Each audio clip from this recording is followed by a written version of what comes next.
Hey everybody, it's Sean Cummings with my wife Cathy here at the Gourmet Grill for Buy for Less, and today we're making Irish food for St. Patrick's Day. Not really her favorite thing, I gotta tell you, going into this whole deal.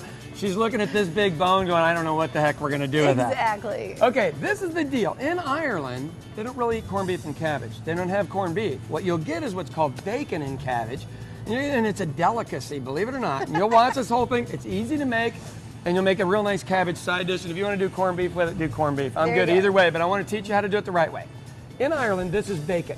It's actually a pork loin, and they slice it real thin. It's like Canadian bacon you get on a pizza. But what you'll have over there is they'll call it bacon and cabbage. It can either be a ham, bacon, doesn't matter. All it is it's stewed in. Right. Pork grows over there really well because there's no space, and you can put a pig out back and it doesn't need to do anything. 3 cloves of garlic. You ready for this? It really is this simple. Chicken stock, and we're going to use a lot of chicken stock because we've got this big ugly pan because it's cabbage day. So don't let any of this stuff bother you. But what I want to do is start flavoring my water first, okay? And by doing that, I'm just going to start cutting chunks off of this thing. Careful. And we're just going to throw it in there. Thank you, love. We're just going to throw it in there so we can get the smoky flavor, roasted flavor, everything that comes off of a nice big piece of pork. And I'm telling you, this, my dad's favorite meal ever. And here's the trick. You can throw everything in there, it doesn't matter, and then throw the other stuff to the side, okay?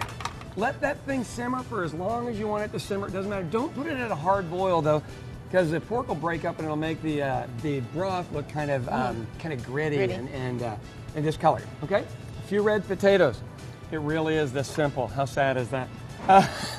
Cut your cabbage, and when you cut it, you want it to be the size that people can actually get onto a fork and eat.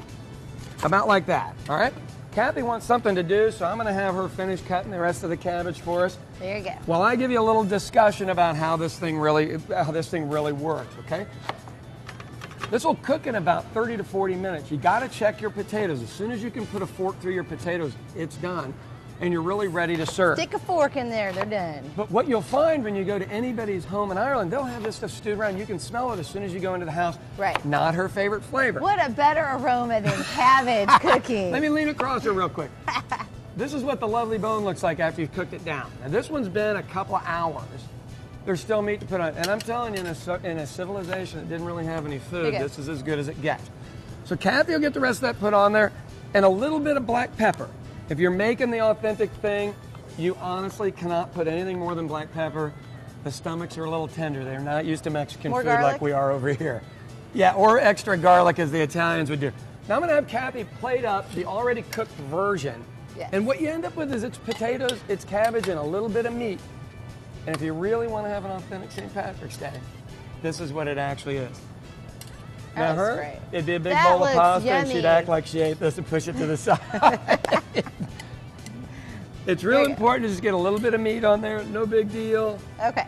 Most importantly, you'd enjoy this with a family of about 10 or 12, all right? It'd be fun. Happy St. Patrick's Day to you. Authentic Irish food, what more could you want? For these and more recipes, buyforlessok.com.